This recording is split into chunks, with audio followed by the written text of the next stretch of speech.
This Week in Microbiology is brought to you by the American Society for Microbiology at microbeworld.org/TWiM.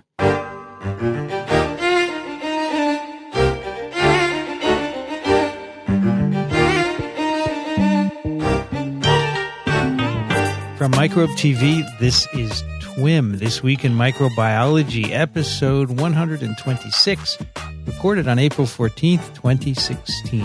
Hi, everybody. I'm Vincent Racaniello, and you're listening to the podcast that explores unseen life on Earth. Joining me today from Ann Arbor, Michigan, Michele Swanson. Hello. How have you been? I'm well. I'm traveling, I'm teaching right? medical students this week, 8 a.m., 5 days in a row. So I've got all kinds of cool ideas and knowledge of microbes at the tip of my tongue. Good. You have to wow them.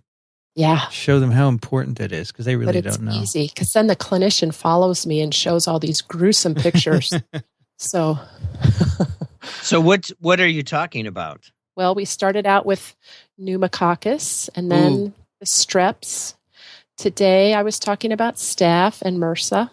That's nice. Yeah. All the fun ones. Michele actually was here last week visiting. That was a treat. She was here for an occasion and stopped by my office for a few minutes. That was very nice to see you here. The famed polio wall. Yeah, we took our picture in front of the wall of polio, and you can see it. You can go to Instagram.com/PROFVRR, and you can see Michele and I. There it is in front of the wall. I'm looking at it. You were like a foot taller than me, Michele. I was standing on a stool. You remember that? I'm a short guy. Someone told me today, you're short, but you don't have the short person syndrome. It's good to know, right? You're just not as tall as everybody else. That's all. I never had an issue with it. It's okay with me. I was taller than my father. That's were you? Also joining us from South Carolina, Charleston, Michael Schmidt. Hello, everyone. You kept talking and talking. I forgot to introduce you, Michael. I'm sorry story about of my that. life. No, it is not the story of your life. No, I can't believe that. You are a strong-spoken person. You take care of yourself. Yeah. Oh, he doesn't sound convinced. Nah.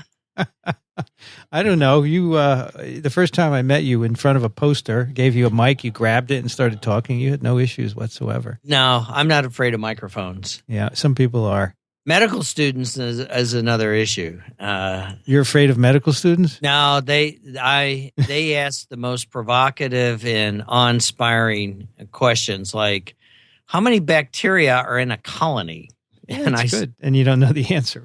Well, you sit down and you begin to think about it, and you go out and look, and you say, you give them the ideal gas law, and you say if you feed them all and remove all the waste, and they divide every 20 minutes, and then you begin to scratch your head and you say all sorts of things can be going on. You can run out of nutrients, make too much waste, and so it's a hard number to get at. And I haven't found anything in the literature to answer that question.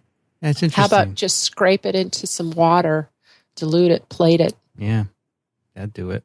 Well, that assumes that they all will grow. You have the viable and non-culturable, because I gave him that answer, Michele, and he responded with the viable and non-culturable because we had been talking about that. You could just resuspend them, as Michele says, and do a little facts. Do a little facts or count. Yeah. The old facts stuff would work too. But of course, it's going to vary depending on what species, what kind of media, how you're culturing them. So there's no one answer. There's no I would have one dodged it that way. They could ask us how many viruses are in a plaque. And that's true. I would say it depends. It depends. On the virus, on the cell. It can vary. But we could figure that out. We could take a whole plaque and resuspend it and just titrate. Yeah, and that's effectively what I told him, is that it was an exercise in dilution and counting, and depending upon how you wanted to do it. And I gave him two different methods. The equivalent of the Huxley cell counting chamber, where you wouldn't be able to tell live from dead, but you would be able to tell how many are in there. Yeah.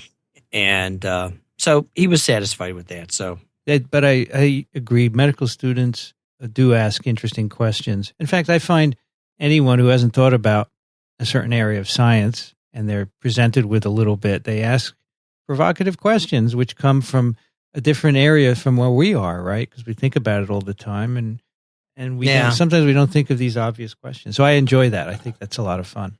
Yeah, I was reading one Stan Malloy's recent tweets. But he had to go out and give a lecture to the general public on Zika virus or Zika virus. And he said in his tweet about how fascinating some of the questions were. And I think it echoes what you were saying. And Stanley, as you know, is a strong proponent of science education for the general public. And so it was a rather interesting tweet on Stan's part. Well, here at TWiM, we are also in favor of science education of everybody. That's right. Someone tweeted once, when you say educate the public, does that include scientists? And absolutely, scientists are in the public. We are public people. We need to learn about science as well. And today we're going to teach you a little microbiology. But before we do that, I want to tell you that this episode of TWiM is sponsored by the American Society for Microbiology, and they want you to know about their second Auger Art Contest. This is where you take a Petri dish with an agar medium in it and you streak or paint bacteria or fungi or whatever your favorite organism is in a way to make a piece of art. And you take a picture of this photo and you submit the photo, not your original. We don't want your plate. We want a photo and submit it. And if you win, you and the runners-up will be showcased at ASM Microbe, the upcoming big meeting in Boston in June. And winners will also get a free ASM book of their choosing. For all the details about this contest, you can go to bit.ly/agarart2. And I bet a lot of people will want a copy of the new microbe book, Michele. Oh, no, they'll want the copy of your new textbook, Vincent. When is your book going to come out, Michele? Do you know? We will have it on the shelves at ASM Microbe and ASMQ. Wow, that's great. Can you autograph my copy? Of course. You were about to say no, weren't you? Why would I? I don't know. Only if you pay for it, Vincent. You have to pay for it, yeah. No problem. What is it worth? What is a Michele Swanson autograph worth? $1,000? Don't we have a couple papers to discuss today? Oh, all right. We do, Michele. We have actually two pretty neat papers that deal with bears and fishes. So we're going to hop right in. And first one is a little snippet by Michael. I think this is so neat. Michael. It's absolutely fascinating. It's spring, and bears throughout the northern hemisphere are waking up from their winter slumber. And I've always found this aspect of mammalian physiology absolutely fascinating.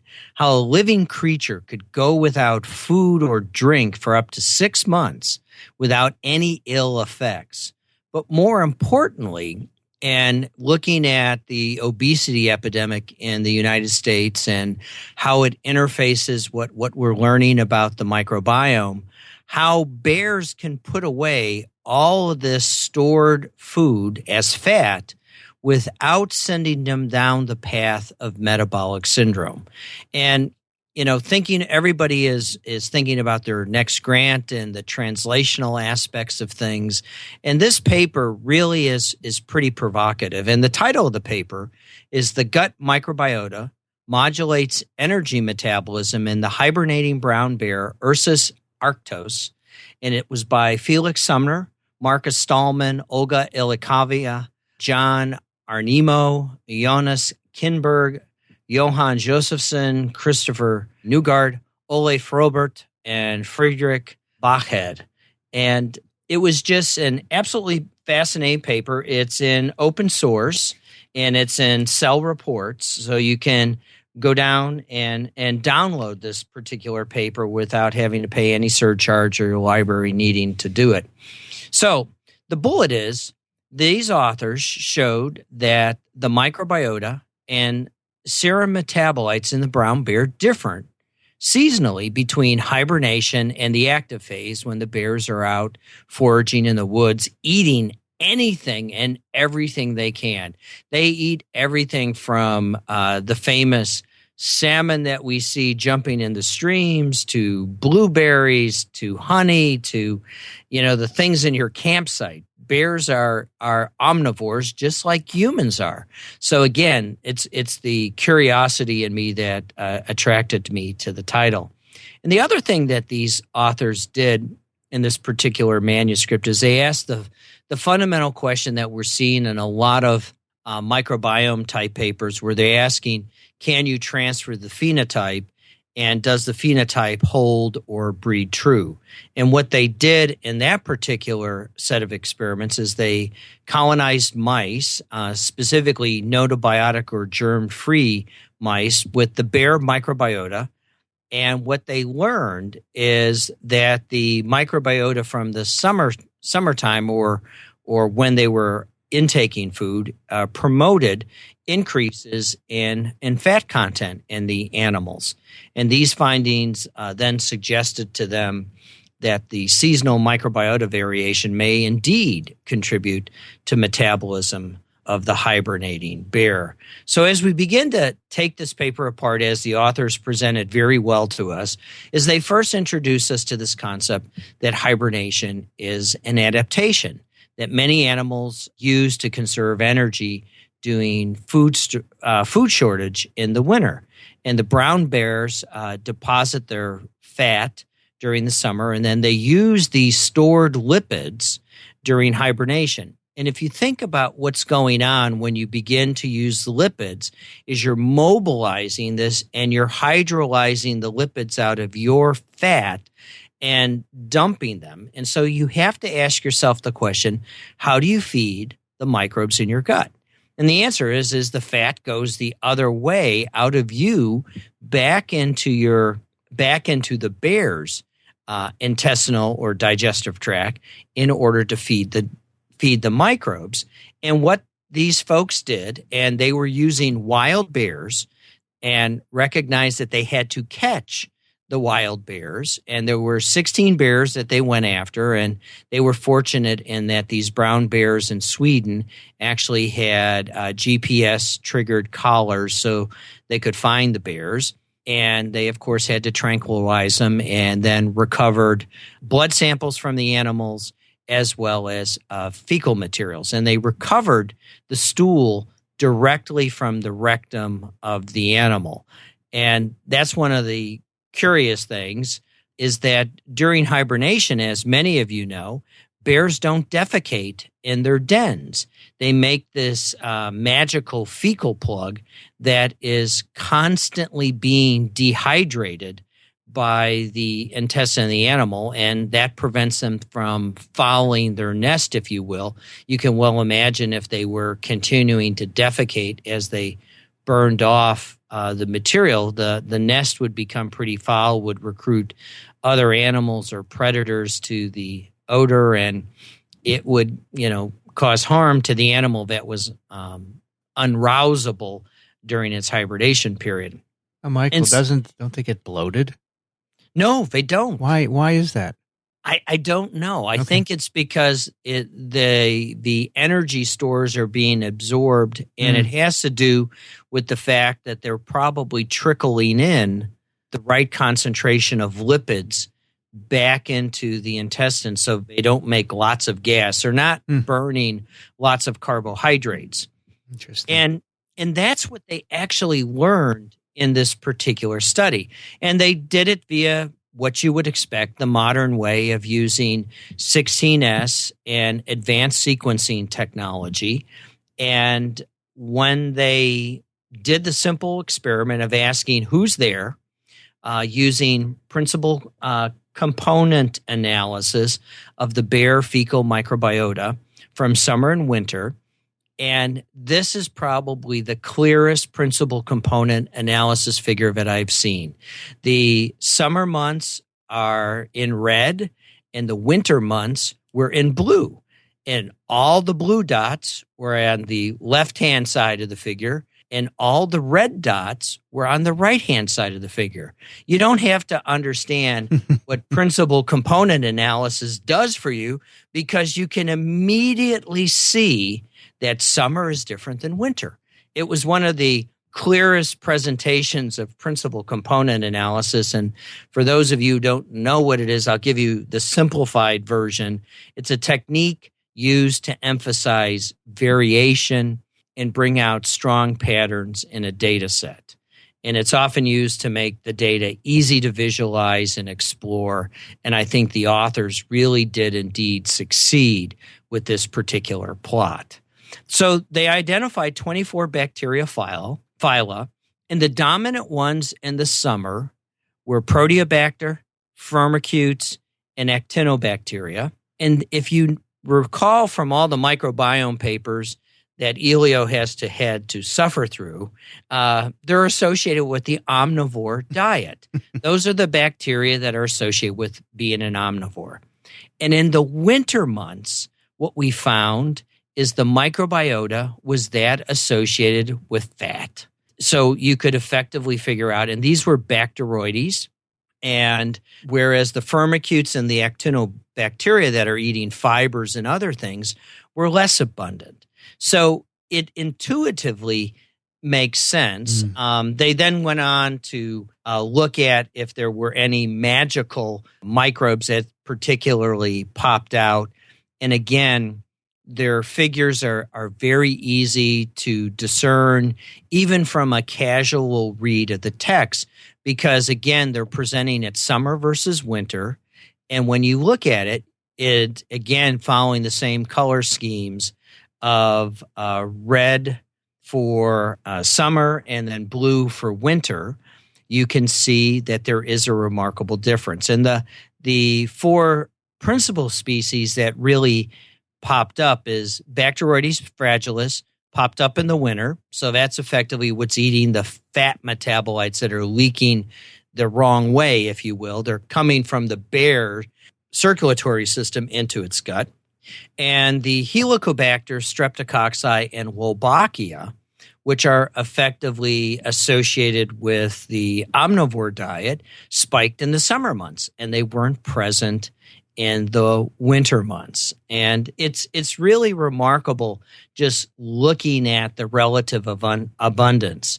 And they talk and they speculate Wolbachia are symbiotes of several insects, and we've talked about Wolbachia in the past, and the bears, of course, are eating everything, including insects. And it's not all that surprising that we see an increased abundance of Wolbachia in the fecal pellets during the summer, presumably from the intake of insects by the bear. And so it's really interesting. They then began to look at the blood samples, and this is really the translational aspect of it, really asking fundamentally, what can we learn about what's going on metabolically in the animal? And they have a very simple way of approaching it. They look at cholesterol esters, triglycerides, free cholesterol, and even chains acyl carnitines, which are, if you will, metabolic outputs of either fat breakdown or fat. And you just have to go to your primary care doctor for your annual checkup, and you'll get a printout just like this. We've all had our cholesterol measured, your triglycerides. I don't think I've had even chain acrylcarnitines measured, but I've certainly had cholesterol. And what's remarkable is, again, you see a significant increase in the cholesterol esters in the serum in the winter when you're eating the fat that you have stored up. Similarly, your triglycerides spike, your cholesterol goes up in the winter. And these were all significant, showing what was going on in the system. One of the really surprising observations is normal triglycerides for a human are about 150 mg per deciliter, which is 13 micromolar. And if you look at their numbers and the micromolar concentration of triglycerides in these bears, they're frighteningly high, showing that they're really burning the fat content. And then I think the one particular experiment that most folks would be interested in who are into the microbiome and trying to understand the translational aspects of this particular paper is the metabolic programming associated with the seasonal bear microbiota that they did in the germ-free animal. And so they effectively took a fecal pellet and they gave it as a gavage to the animal. So the animal literally drank a stool cocktail, and that doesn't bother mice because they eat their own stool. So it's not as gross as it would sound to a human. And then they just did simple things. They asked, the first question is, could they conventionalize the germ-free animal? That is, did the bear's microbiota take in the mouse? And again, using principal component analysis, they were able to demonstrate that yes, indeed, the fecal microbiota of the mouse was indeed colonized with the bear fecal microbiota from summer or winter. They did something really cool, and this is the metabolic syndrome translation. They asked about glucose tolerance. And one of the hallmarks of metabolic syndrome is this conversion to becoming a type 2 diabetic. And what's remarkable of eating these very different diets, if you will, they're not eating in the winter, but the animal is still being fed by the fat reserve, is it didn't appear that the animal became recalcitrant to glucose or the type 2 diabetic phenotype, which I found to be really pretty remarkable. And again, they looked at the concentrations of triglycerides, and they asked the question about alpha diversity in these animals. But the problem with this is you can't make mice hibernate. And so you have to continue to feed them rat or mouse chow. And the alpha diversity wasn't all that different between them. And they speculate that's because they were feeding them rat chow. And even though they were able to get things to take. So their conclusion was there's something to this.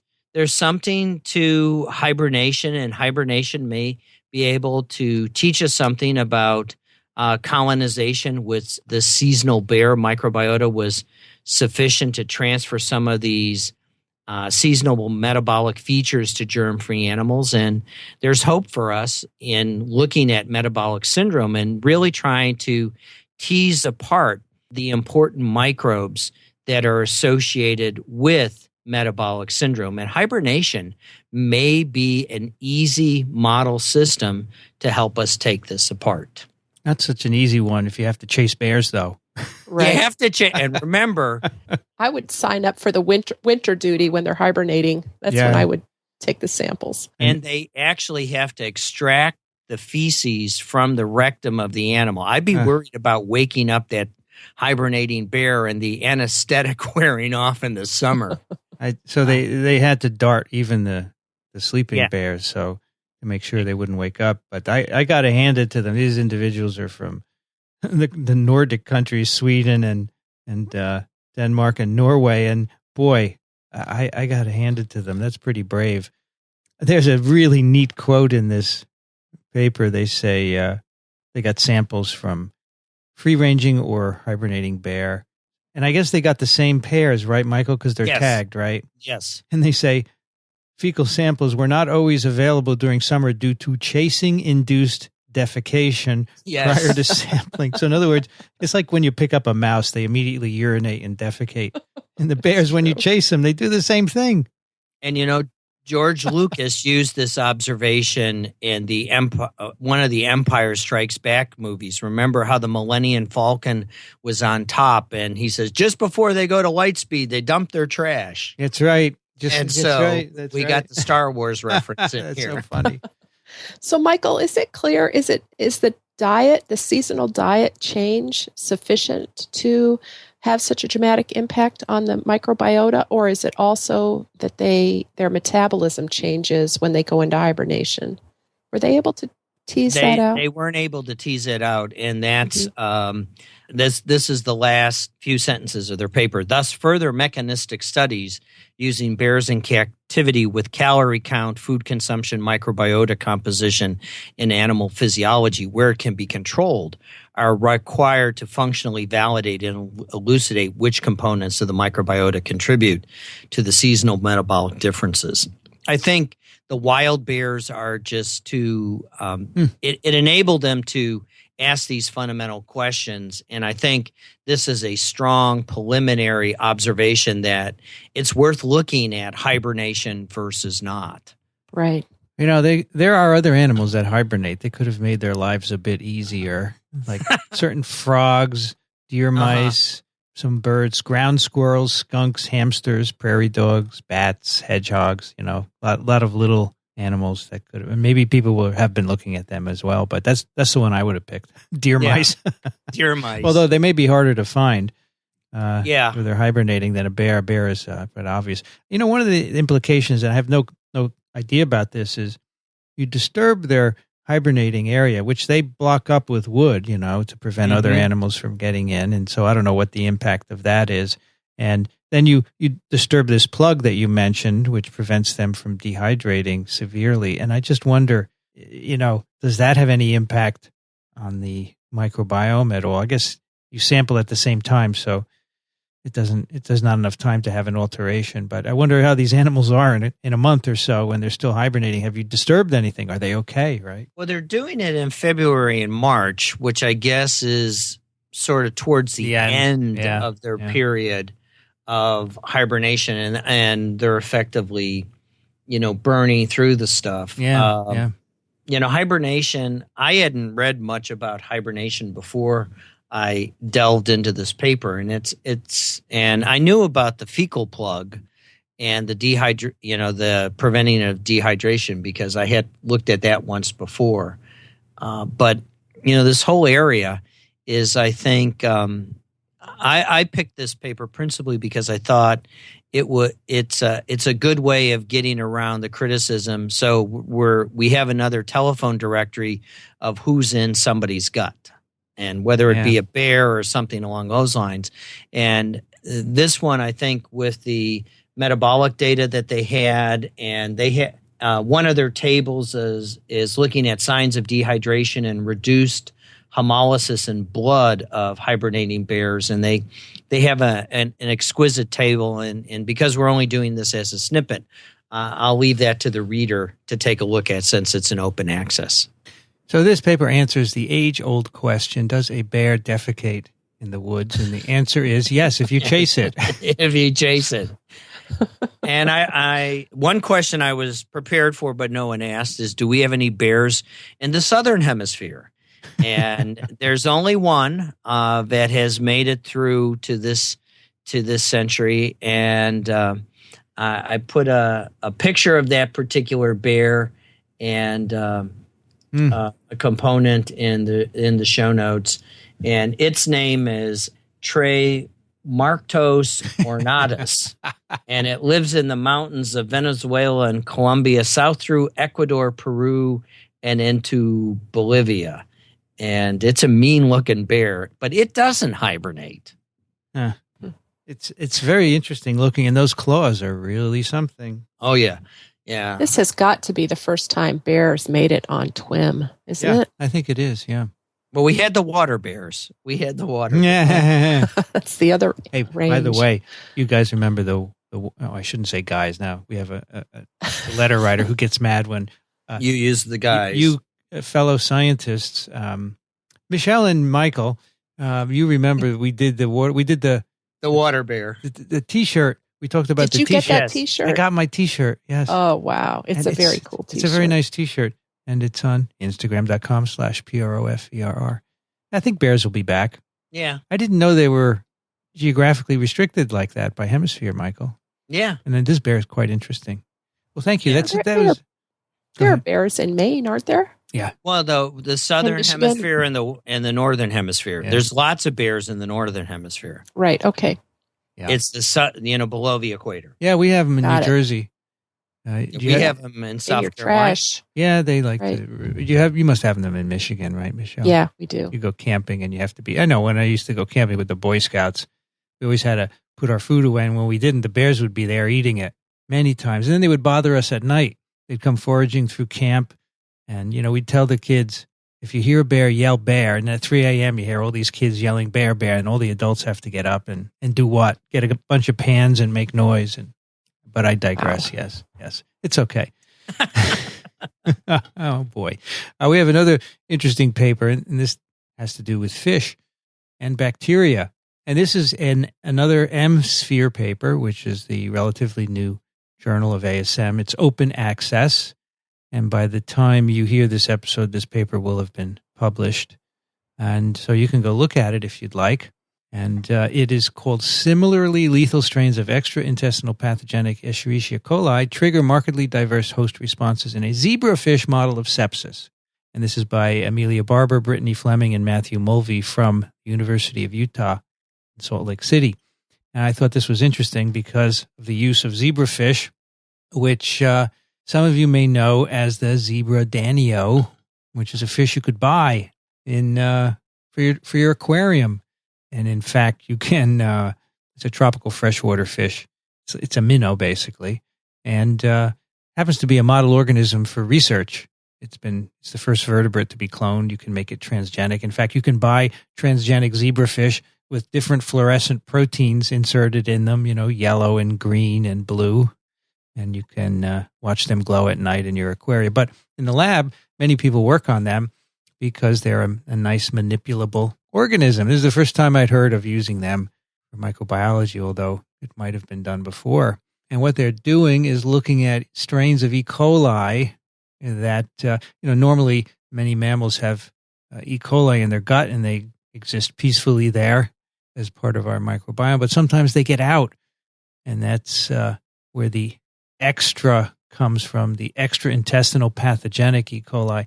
And they can get out and cause urinary tract infections and other kinds of infections. And in fact, back on TWiM 114, when we were in Ann Arbor for the milestone ceremony, we had a panel of scientists there, and one of them was Harry Mobley, who works on these E. coli, extraintestinal E. coli strains that cause urinary tract infections. He sure does. So you can go back. That's number 114 and listen to him talk about that. So these strains, in this paper, they're interested in these strains that cause sepsis, right, which is a life-threatening systemic inflammatory condition which involves microorganisms in the bloodstream. So these XPEC organisms, extraintestinal E. coli, can cause sepsis. And sepsis in general in the U.S. kills over 250,000 people every year, and it's very expensive. And it's on the rise. Since 2000, hospitalization rates have doubled and costs over $20 billion a year. Now, during sepsis, what happens is you get excessive inflammatory responses like cytokines, reactive oxygen species. You get vascular leakage. You get disseminated intravascular coagulation. You get organ failure. And XPEC bacteria are more inflammatory than other bacteria, more likely to cause death. Now, back in another TWiM, what was that one? It was the one I did, 113, Waves of Change. This was one that we did out in San Diego at the SCASM, the Southern California ASM branch meeting last year. Sepsis was a big part of that. In fact, one of our guests was talking about how important it is to quickly diagnose sepsis. When you have a patient with sepsis, you have to know what the organism is and get them the right antibiotics. For every hour that you delay giving them the right antibiotic, there's a 6 to 7% increased chance of that patient dying. Ooh. And I remember our guest, she told us that back then, and you can hear more about it. So people are trying to figure out very rapid diagnostic methods, because right now it takes at least a couple of days to figure out what's in your blood. And if we could save time, that would really help. So in this paper, so these strains of E. coli tend to have extra genes compared with your normal commensals in your gut. And people want to know what genes are responsible for the ability of these bacteria to get into the blood and cause excessive inflammation and so forth. But so far, no single set of genes has been shown responsible. And these strains, there are a bunch of strains that you can get from different people in different parts of the world. They're sort of mosaics. They acquire this extra DNA from other microorganisms, from other bacteria. And these strains, the XPEC strains, can differ by as much as 30%. And there's a collection of about 14,000 genes. They call this the pangenome. These are the shared genes amongst the XPEC strains. And they'd like to know which of those are important. So here in this paper, they basically say the zebrafish are a good model to study this. And they present some data on why they are a good model to do this. And I'll just point out, because they're smaller, you can culture them for a lot less money in a smaller space. So compared to a mouse model, for example, you can really scale up much more economically. Absolutely. Absolutely. So what they do is they take 2-day-old post-fertilization embryos. If you look at the photographs, they start to look like a fish, but they're not adult fish yet. and they inject E. coli into the bloodstream.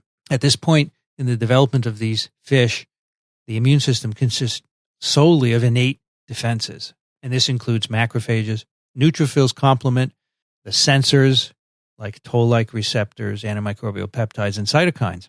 These are all things that humans have as well.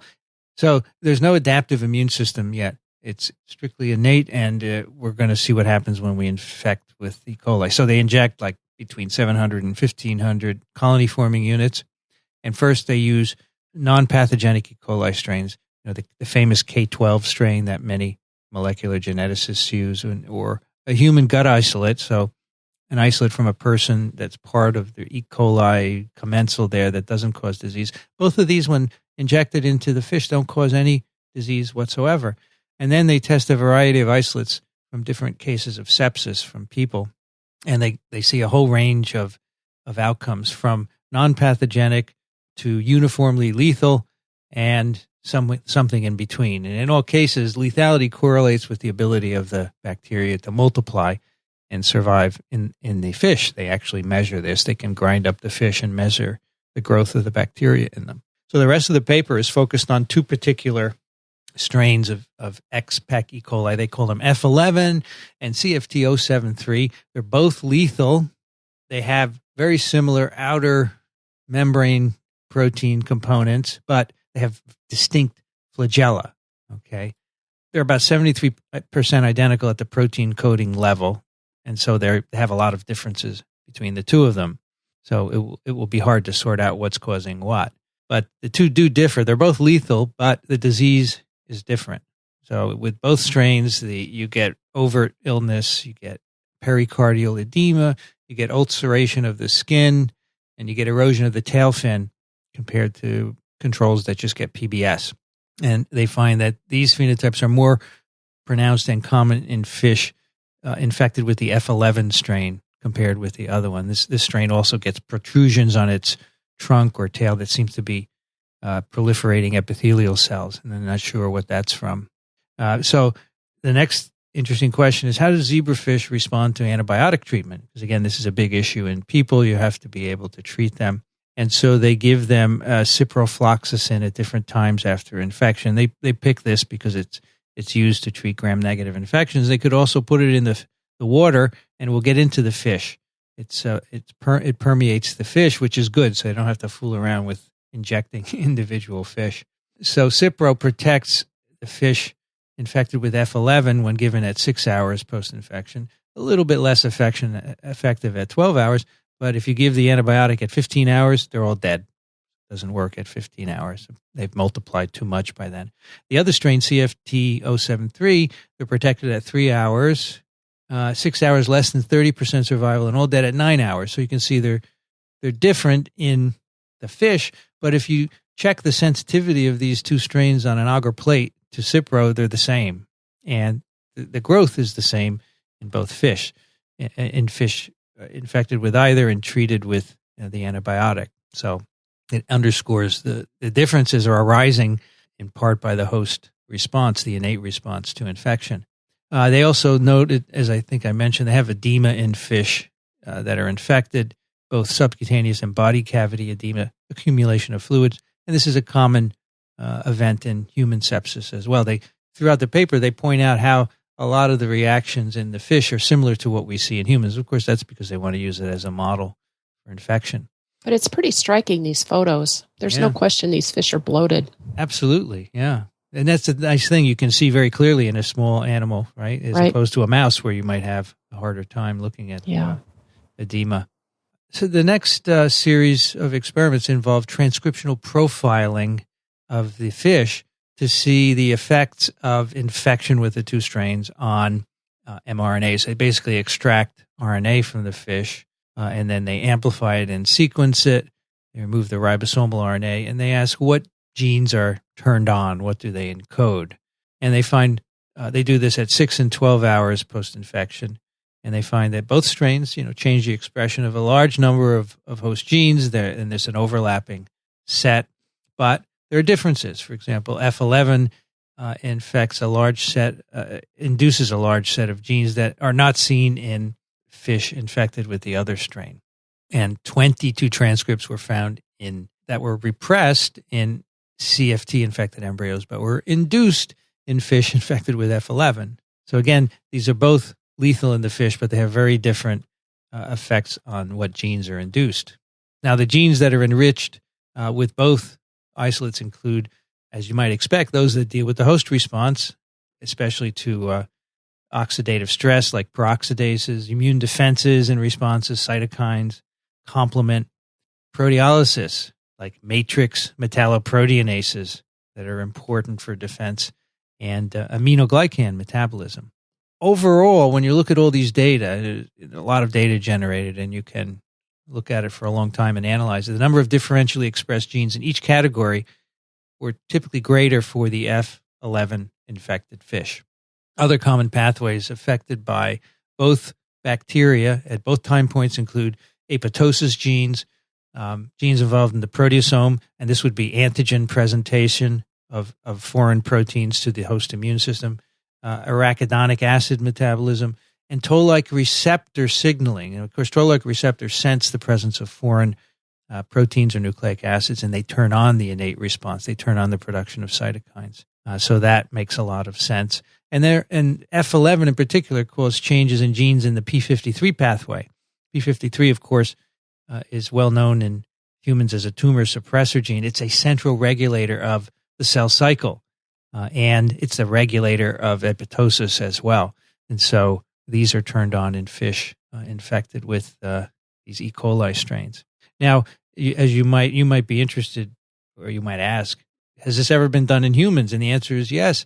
Humans who get sepsis have been transcriptionally profiled, and the results in general, their specific differences, are similar to what you see in the zebrafish. In particular, the upregulation of toll-like receptors and components of the signaling pathways involved with those, the production of cytokines and other immunomodulatory factors. In fact, one of the issues in sepsis patients is they have what we call cytokine storms, where they'll be infected and they make too much of a bunch of cytokines, and this causes damage, and it can be lethal. And they see the same thing in the fish. They see production of a large number of pro-inflammatory cytokines like the TNFs and IL-6, which are all involved in inflammation. And if you make too much of them, that can be a bad thing. And one of the issues that happens in a cytokine storm is that you have an imbalance, because there are pro-inflammatory cytokines and anti-inflammatory ones that modulate the former. And if there's an imbalance, that's when you get a cytokine storm. And they see the same thing in the zebrafish as well. The two bacteria have big effects, as I've said, on toll-like receptor pathways, but there are some differences as well. They find specific cytokines that differ between the two. So again, the idea is that these two strains have different effects, and they want to try and tease it down to the individual immune response level. And before you go on, can I say that this data set where they measured different cytokines and compared them at two different time points for the two different strains was for the investigators who did this work. Amelia Barber, the senior graduate student who led this project, was like the day that she felt completely confident in this model as a way to study the host response to infection, because she had been watching these fish and seeing differences in their bloating and behavior for one strain versus the other. And, she wasn't a fish biologist, but it looked different. But then the day they got this quantitative data that showed clear differences in the cytokine profiles for the two different strains, it just all fell together and was a great day in her graduate career. It's nice that you can remember that, right? Yeah. Cool. Yeah, I guess the lab is not a fish lab, right? Well, Matt Mulvey, who is the PI, he had a student back in I think around 2006, 2007, who posed the possibility of establishing the zebrafish model in their lab to study EPEC. And Amelia says that Matt is just a really supportive mentor. He'll listen, and if somebody's got a well-thought-out idea, he'll be enthusiastic and really help them think about it critically. So they first published a paper, I think in 2009, in PLOS Pathogens, establishing this model. And that's about when Amelia joined and decided that rather than use it to study different bacterial virulence factors, she wanted to take advantage of the fish as a host model and study the host response. It's really cool. Nice. They also did some experiments in mice. They have a mouse model of sepsis, and they inoculate subcutaneously these two different strains, CFT and F11. They both disseminate systemically. They kill almost all of the mice within a day. Similar bacterial titers of both strains in mice. They both induce production of IL-6, which is a pro-inflammatory cytokine that's been a marker of the severity of sepsis in people and in animal models previously. So they get IL-6 induction, but in F11 infected mice, much higher IL-6 than in CFT infected mice. And this is a similar observation made in zebrafish. So we have zebrafish, humans, and mice all show a similar pattern of distinct IL-6 expression induction. The last set of experiments address the role of the flagellin. Of course, the flagella allows these bacteria to be mobile, and they have F11 and CFT have distinct flagellar proteins. And flagellin, the constituent of flagella, is recognized in particular by toll-like receptor number 5, which says, there's flagellin here. Let's start making cytokines so we can take care of this infection. Ooh. Since humans don't have flagellin mice don't have flagellin. That's right. It's one of those proteins that's very specific. And of course, a lot of the other toll-like receptors, some of them also detect proteins. Many of them detect nucleic acids, and you can find differences, for example, between viral and host nucleic acids. So they deleted the flagellin gene, which is called FLIC, F-L-I-C, from CFT and F11 E. coli. Of course, these bacteria are no longer mobile on agar, but they're equally lethal in zebrafish. They both grow to equal titers, no effect on the CFUs produced in the zebrafish, but F11 without FLIC was far less inflammatory than the wild-type strain. So they decided to pursue this, and they made a cell line which produces TLR5, and then when you add a ligand for TLR5 like flagellin, the cell will make a response that you can readily measure. So they call this a reporter cell line. And they then add flagellin, purified or semi-purified flagellin from F11 or CFT strains. And they find that the flagellin from the F11 strain is more stimulatory for TLR5 than the flagellin from CFT. And so they wonder if the divergent inflammatory responses that they see may be a consequence of flagellin stimulating toll-like receptor 5. So it's interesting, not only is flagellin involved in motility, but it could be immunomodulatory. We've known for years that it's detected by TLR5, but perhaps some kinds of flagellin cause a specific cytokine response. And maybe they speculate that maybe that could be a target of intervention of therapy at some points, if you could engineer variants of flagellin, for example, with different properties. The opposite extreme is some of the motile bugs that are commensals in our gut, Helicobacter and Campylobacter. They have modified their flagellin so it's not recognized by TLR5. So they're not inflammatory. Oh, that's great. Hence the commensal. Yeah. Right. So that's one way to do it. You don't get detected. The other way is you cause some imbalance in the cytokine response that may or may not help you. Who knows? We don't know. But, it could. A whole lot of other microbes just intentionally, once they get inside a body, they'll shut off their flagellin. So Salmonella, Legionella also does that. Yep. To again, probably as an economic measure, but also to avoid recognition by TLR5. Yeah, it's neat. So that is the picture. That's the paper. It's really neat. And they say at the end they could use zebrafish now. They think it's a nice model for XPEC-induced sepsis. You could try and look at the mechanisms, maybe drill down and do genetic screens and figure out what genes are important for this. And you could use it to screen for compounds that are useful for sepsis, because they say that you can do high throughput genetic screens with zebrafish. So they are manipulable in that way, and you could look for inhibitory compounds that then you could test in other models as well. So it's kind of something to interrupt that cycle of sepsis. Yeah, if they can stop the cytokine storm, that'd be very cool. I was able to talk with Amelia yesterday, Amelia Barker, the PhD student who led this project, and I'm really grateful she was able to take the time because she is moving from her graduate lab to her postdoc lab tomorrow. Wow. Come on. You were lucky So that we picked this paper. I know. So, they both she and Matt Mulvey, her thesis advisor, were really flattered that we had chose the paper and were really excited. And they're longtime TWiM fans and are looking forward to hearing our show. But let me tell you that Amelia was an undergrad at University of Wisconsin-Madison. She majored in medical microbiology and immunology. And she said she really didn't know what she wanted to study aside from biology until she took a class by Rod Welch, who in fact studies pathogenic E. coli. He taught a pathogenesis course that really got her excited about the world of microbiology and pathogens in particular. She also worked in a lab of an ecologist, Kenneth Raffa. He studied the gut microbiota of bark beetles and had to come down here to East Lansing, Michigan to get their beetles to study.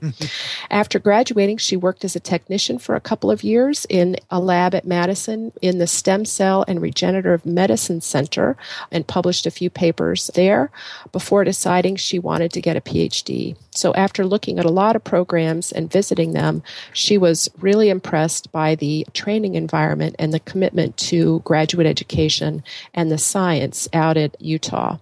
So she also noticed on her visit that the mountains were beautiful. And as an avid cyclist, I think that probably helped seal the deal. So she joined the lab, as I mentioned, not long after the Mulvey lab had just published a lovely PLOS pathogens paper establishing zebrafish as a model system for studying pathogenic E. coli. And this paper is really the bulk of her thesis. She did have collaboration with a junior graduate student, that would be Brittany Fleming, who constructed the fly C mutant strains of E. coli that they used here. So now she is on a big adventure. She is taking on a postdoc position at the Hans Knoll Institute, in particular the Leibniz Institute for Natural Product Research and Infection Biology, which is in Jena, Germany. And she'll be studying now fungal pathogens and in particular looking at natural products as a tool to study those. While at Utah, she was interested in teaching, and she took part in a really interesting outreach program that is run by a professor of biology where students are able to go into correctional institutions and teach the inmates science. So some of them are able to bring hands-on lessons to share or just share their science with the people there. So she's had some hands-on teaching experience as well. Nice. That sounds like a cool program. Nice. Yeah. I failed to get the professor's name, but the professor had started this program at Washington State University and then brought it with her to Utah when she moved her lab to Utah. So I've already talked to some postdocs here at Michigan who want to get some teaching experience. So I want to learn more about this program and see if we can do something similar here. So we have a good representation of the University of Utah in our podcast. One of our newer podcasts, This Week in Evolution, is I host along with Nels Eldey, who is a professor at the University of Utah. Mm-hmm. And we have so far had 2 PIs from the University of Utah on that show. And now we have Matt Mulvey's lab on the show. So University of Utah, just like University of Michigan in Ann Arbor, really, really strong microbiology and science in general. Notice I gave you a plug there, Michele. Yeah, thank you. And a strong commitment to training, which is really important these days. Yep. Well, thank you, Michele, for the little background there. Very nice. It's a pleasure. This episode of TWiM is also sponsored by the ASM Scientific Writing and Publishing course. And applications are currently being accepted for people who want to attend this course, where you will learn all about scientific writing and publishing. You get one-on-one coaching from the editors and reviewers of ASM journals, and you'll get hands-on experience in critiquing abstracts and manuscripts. The deadline for applying is June 30th. You can go to bit.ly/ASMSWPC16, and the course itself will be at ASM headquarters in Washington, D.C. from August 12th through the 14th. We thank ASM for their support of TWiM. We have a couple of letters for you. First is from Anthony, who sends us an article on a website called Untapped Cities, and the article is called An Abandoned Sailor's Infirmary in New York City, where cholera bacteria were discovered. And so this is a building in New York City which used to be a Sailors Infirmary. The site is now abandoned and locked up, and this the person who wrote this article recently visited it. And the website is called Untapped Cities, so I guess the idea is to visit places that haven't been explored much. But they have photographs of the hospital one-room laboratory inside this infirmary. They have photographs of rooms full of papers and boxes, all ruined and wet and so forth. But apparently in 1887, the institution authorized a young physician trained in the new bacteriological methods to set up a one-room laboratory in the attic of the building. In this laboratory of hygiene, he followed the work of European scientists and within a few months identified the cholera bacteria. I didn't know that. Sailors Infirmary Building. And it's here somewhere in New York City, I guess. I didn't know that. Thank you, Anthony. Two people have written about the recent outbreak of an unusual bacterium called Elizabeth Kingia Anopheles. And Neva wrote, hello, clever TWiMers, a rather urgent detective story that TWiM might be interested in talking about. People in the area must be very spooked. And she sends an article, Deadly Disease Outbreak in Wisconsin Baffles Public Health Officials in Stat News. And then Dennis wrote, hi, docs, this CNN article gives some info on a continuing Elizabeth Kingian outbreak. Rarely seen blood infection outbreak continues. It's been found in Wisconsin and Illinois and now in Michigan, I believe, according to CNN. And I found a ProMed Mail post from the 13th of April, which is yesterday, and that describes the fatal case in Wisconsin. Majority of patients that get infected with this bacterium are over 65 years old, and they all have a history of at least one underlying serious illness. And it's rather puzzling because this is an environmental bacterium, apparently. It's present in water and soil. It's everywhere. And for some reason in these states, there have been 59 confirmed cases, I believe. Perhaps that sounds about right. So far, and 19 deaths. And they don't really understand it. Very much like the Flint outbreak that we talked about a couple of weeks ago. Lots of questions.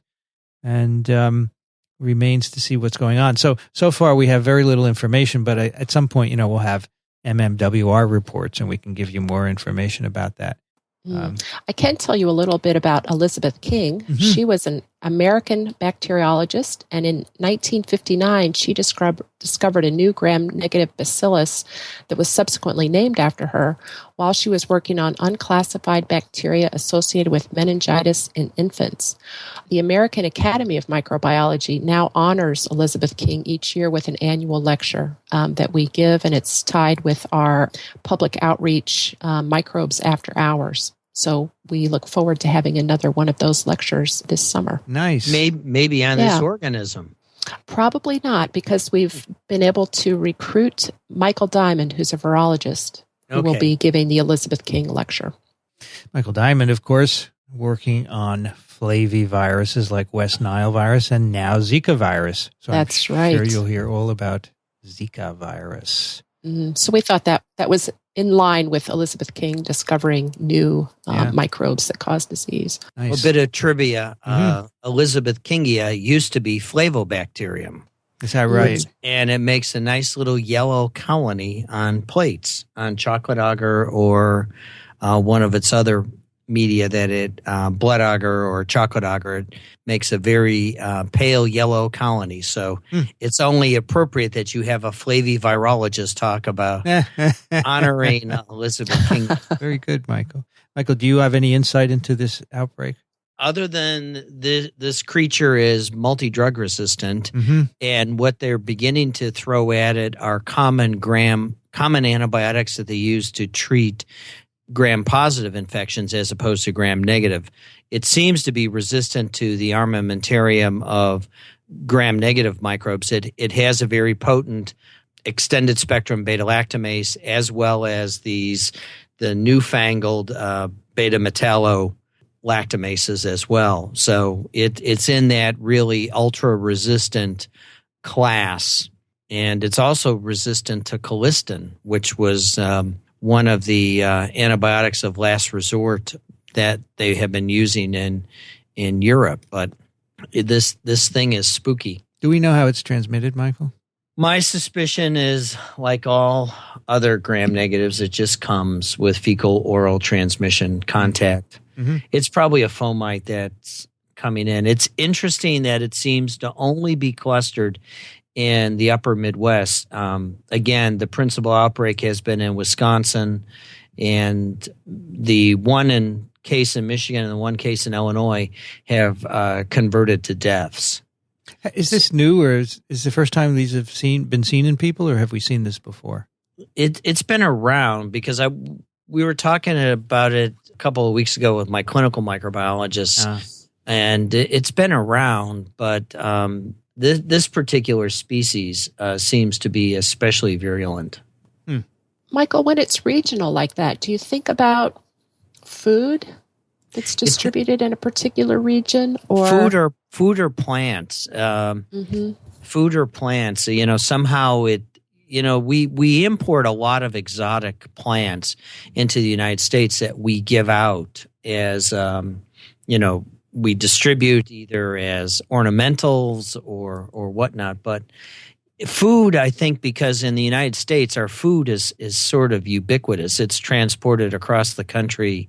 It's not as regional, and this is the wrong time of the year for regional food outbreaks because nothing's growing in Wisconsin right now.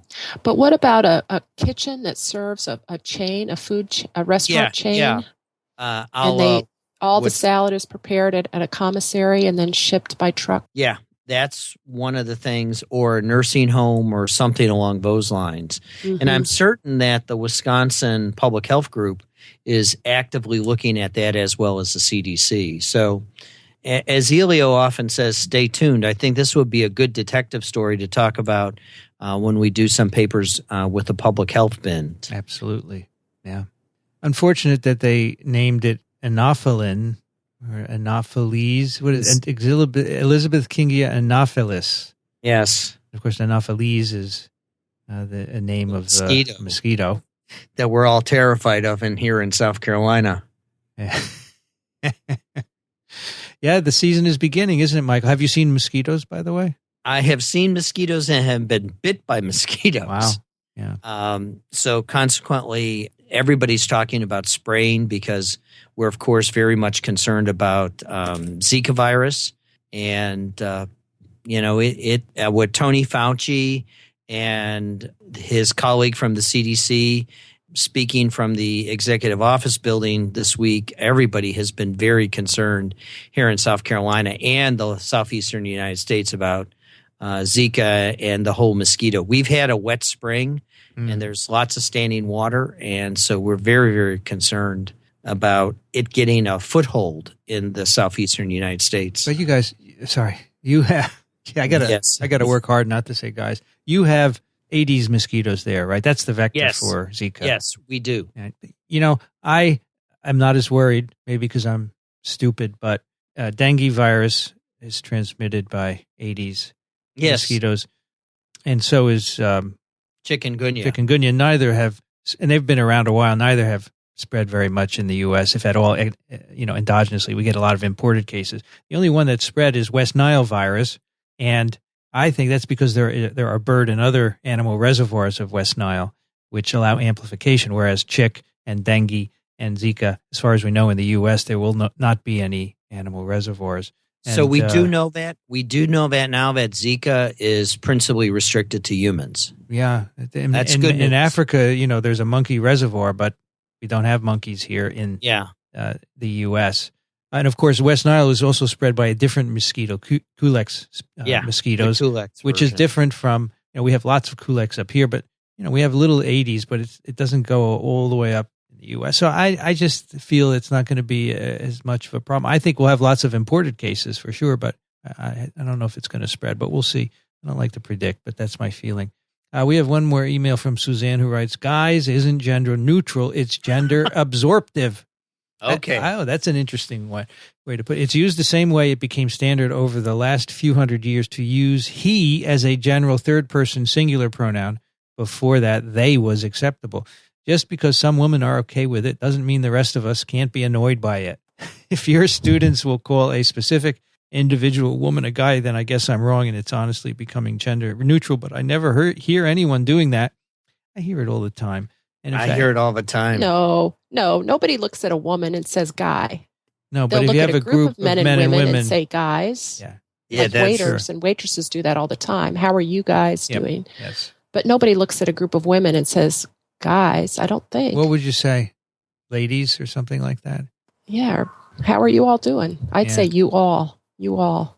Here in the South, we say y'all. But Yeah. I'm going to try not to use it, Suzanne, because I understand that you don't like it, and there are other people out Well, there. especially as well. if it's followed by guys who program or guys who are good at math or got it. chemistry. Then it becomes, then our radars really start to But twitch. I do. As I said last time, I mistakenly used it to address my TWiV crew, and I apologized to Kathy Spindler. She said, "No, it's okay. It's okay with me." But I'll try, Suzanne. It will take some time for me, just like I'm trying not to use "so" at the beginning of sentences as much as I do, and I will try not to use "guy," and I will make a conscious effort. So thank you for telling And me that. many women will appreciate it. Good. This episode, I don't know where that came from. That's an interesting word. This episode of TWiM you can find at iTunes, at microbeworld.org/TWiM, or at microbe.tv/TWiM. And we love getting your questions and comments and thoughts about anything, including "so" and guys and whatever else you want to talk about. Send them to TWiM at microbe.tv. Michele Swanson is at the University of Michigan in Ann Arbor. Thank you, Michele. Thank you. Michael Schmidt is at the Medical University of South Carolina. Thank you, Michael. Thanks, Vincent. Michele. I'm Vincent Racaniello. You can find me at virology.ws. I'd like to thank the American Society for Microbiology for their support of TWiM, and Chris Condian and Ray Ortega for their technical help. The music you hear on TWiM is composed and performed by Ronald Jenkins. You can hear his work at ronaldjenkins.com. Thanks for listening, everyone. We'll see you next time on This Week in Microbiology.